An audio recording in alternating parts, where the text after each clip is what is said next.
Cantonment ఉప ఎన్నికలలో పట్టం కట్టిరు, జూబ్లీ హిల్స్ ఉప ఎన్నికలలో పట్టం కట్టిరు, సర్పంచ్ ఎన్నికలలో 66% సీట్లు ఇచ్చి పట్టం కట్టిరు, మున్సిపల్ ఎన్నికలలో 85 నుంచి 90% ఓట్లు ఇచ్చి పట్టం కట్టిరు. ఇది రెఫరెండం అన్నోళ్లకు ప్రజలు గుణపాఠం చెప్పిండ్రు.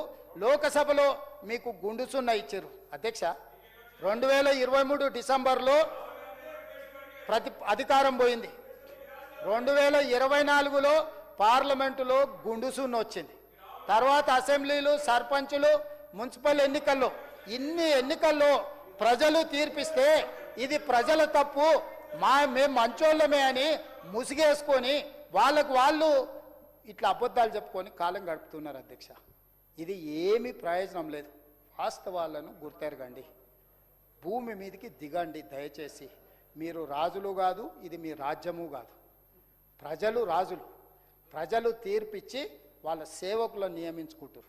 వాళ్ళకి సరైన విధంగా హామీలను అమలు చేసి గ్యారంటీలను అందిపుచ్చి నిరుద్యోగ యువతకు ఉద్యోగ ఉపాధి అవకాశాలు, విద్యార్థులకు చదువులు నాణ్యతతో కూడుకున్న, ఒకప్పుడు చదివే లేదు, ఈరోజు గ్రామాలకు చదువు వచ్చింది, కానీ ఆ చదువులో నాణ్యత లేదు, ఆ చదువులో నైపుణ్యం లేదు. నాణ్యత కలిగిన చదువు, నైపుణ్యంతో కూడుకున్న శిక్షణ ఈరోజు విద్యార్థులు ఆశిస్తారు. అందుకే నాణ్యతతో కూడుకున్న విద్య, బ్రేక్ఫాస్ట్తో పాటు ఉదయం బ్రేక్ఫాస్ట్, మధ్యాహ్నం లంచ్ కూడా ఇచ్చి నర్సరీ నుంచి 12th క్లాస్ వరకు తెలంగాణ ఎడ్యుకేషన్ పాలసీని అమెండ్ చేసి తద్వారా పేదలకు నాణ్యమైన విద్యను అందించాలని, 12th పైన చదువుకునే వాళ్ళకు వృత్తి నైపుణ్యాన్ని ఇచ్చి బ్లూ కాలర్ జాబులు క్రియేట్ చేయాలని.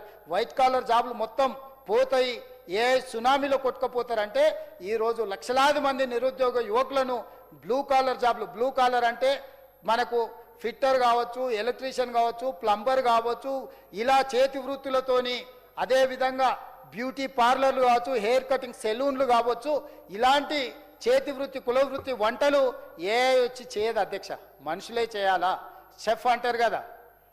ఇట్లాంటివి ఎన్నో శిక్షణలు ఇచ్చి లక్షలాది రూపాయలు సంపాదించుకునే అవకాశం యువతకు కనిపించాలని ఈరోజు బ్లూ కాలర్ ఉద్యోగాలకు మా మంత్రివర్గం బ్రాండ్ అంబాసిడర్గా నిలబడాలని ఈరోజు మా ప్రయత్నం చేస్తున్నాం.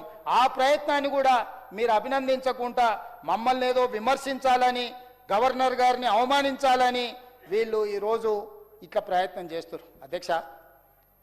రామాయణంలో మీకు తెలుసు, రావణాసురుడు సీతను ఎత్తుకపోయిన తర్వాత రాముడు ఎత్తుకుంటూ పోయి లంకకు చేరాలంటే వారధి కట్టాలన్నారు. వారధి కట్టడానికి సైన్యం కావాలి కదా. ఆనాడు వానరులు అందరు కలిసి రాయి మోసి వారధి కడుతుంటే రాక్షసులు నవ్వుకున్నారంట.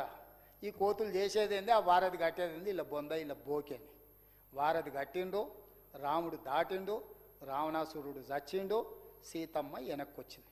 ఇవాళ కూడా మేము విజన్ డాక్యుమెంట్ తయారు చేస్తే అయినట్టే, ఫ్యూచర్ సిటీ అంటే బోగస్ సిటీ అని, లేకపోతే అదేంటి బ్యూటిఫికేషన్ అంటే లూటిఫికేషన్ అని ఇట్లా మాట్లాడే రాక్షసులందరికీ కూడా ఈ పాలసీ గుణపాఠం చెప్తుంది అధ్యక్ష. కళ్ళ ముందల చేసి చూపిస్తాం అధ్యక్ష, కళ్ళ ముందు చేసి చూపిస్తాం.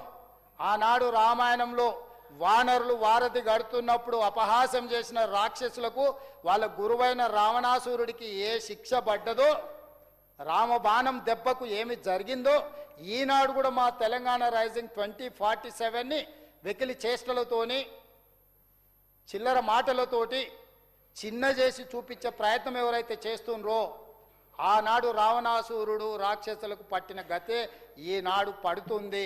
2034కి ప్రణాళికలు వేసినాము.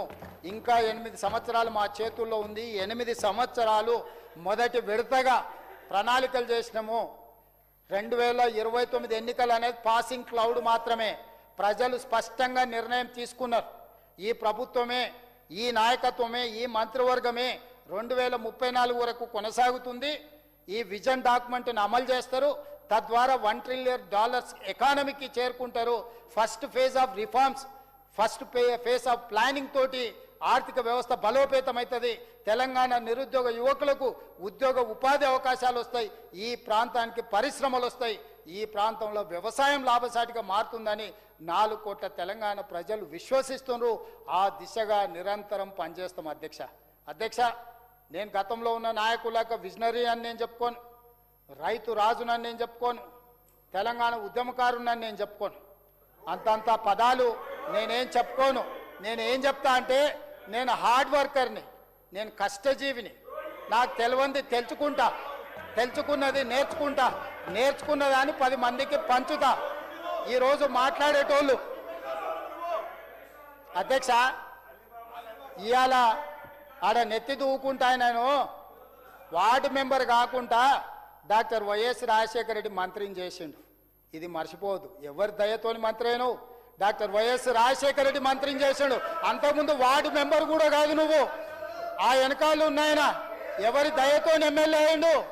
చంద్రబాబు నాయుడు కాళ్ళు పట్టుకుంటే ఎమ్మెల్యే అయ్యిండు సిరిసిల్ల నుంచి. ఆనాడు సుధాకర్ రావుకు తెలుగుదేశం టికెట్ ఇస్తే సీఎం రమేష్ను మభ్యపెట్టి ఆ బీఫామ్ను మాయ చేసి ఈ సొంత పార్టీలో కేకే మహేందర్ రెడ్డిని, తెలుగుదేశంలో సాటి కులస్తుడైన సుధాకర్ రావుని ఇద్దరిని మోసం చేస్తే సావు తప్పి కన్ను లొట్టబోయి చంద్రబాబు నాయుడు దయా దాక్షిణ్యంతో ఎమ్మెల్యే. వాళ్ళిద్దరు ద్రోహులు అధ్యక్ష. నేను సొంతంగా జడ్పీటీసీ గెలిచిన, నేను సొంతంగా ఎమ్మెల్సీ గెలిచిన అధ్యక్ష. ఆ తర్వాతనే రాజకీయ పార్టీలకు వచ్చిన. నేను స్వశక్తి పాలమూరు బిడ్డను. తట్ట పని, పార పని, మట్టి పని చేసి ప్రజల నుంచి ఎన్నిక వచ్చినని నాకు నీకు పోలికే ఉంది, పొంతనే ఉంది. నా కాలి గోటి కూడా సరిపోరు మీరు. మీ జీవిత కాలం ఊడిగం చేసిన పనికిరారు మా పాలమూరు జిల్లాకు. మీ నాయకుడిని నేను భుజాల మీద పోసి ఎంపీకి గెలిపించిన ఆయన పొత్తులో భాగంగా సిగ్గులేని మాటలు మాట్లాడతారు. కృతజ్ఞత అనేది ఒక పదం ఉంటుంది అధ్యక్ష. మానవ జన్మ ఎత్తినోడికి ఎవరికైనా కృతజ్ఞత అనే ఒక పదం ఉంటుంది. వాళ్ళ జాతిలోనే ఆ పదం లేదు అధ్యక్ష. 2009 ఎన్నికల్లో నేను ఎంబడి ఉండి తిప్పి పొత్తులో భాగంగా, పొత్తు ధర్మంలో భాగంగా చంద్రశేఖరరావు గారిని ఎంపీగా మేం గెలిపించినాం అధ్యక్ష. పాలమూరు బిడ్డలము. పాలమూరులో ఊరు లేదు, పార్లమెంటులో నోరు లేదు. కానీ తెలంగాణ దెబ్బతినొద్దు అని, అస్తిత్వం దెబ్బతినొద్దు అని మేము గెలిపిస్తే అన్నం పెట్టిన మాకు సున్నం పెట్టిండ్రు అధ్యక్ష. మాకు చూరాల కానీ, లేకపోతే సుంకేష్ల కానీ, లేకపోతే పాలమూరు రంగారెడ్డి ఎత్తిపోతలు కానీ, కల్వకుర్తి కానీ, భీమ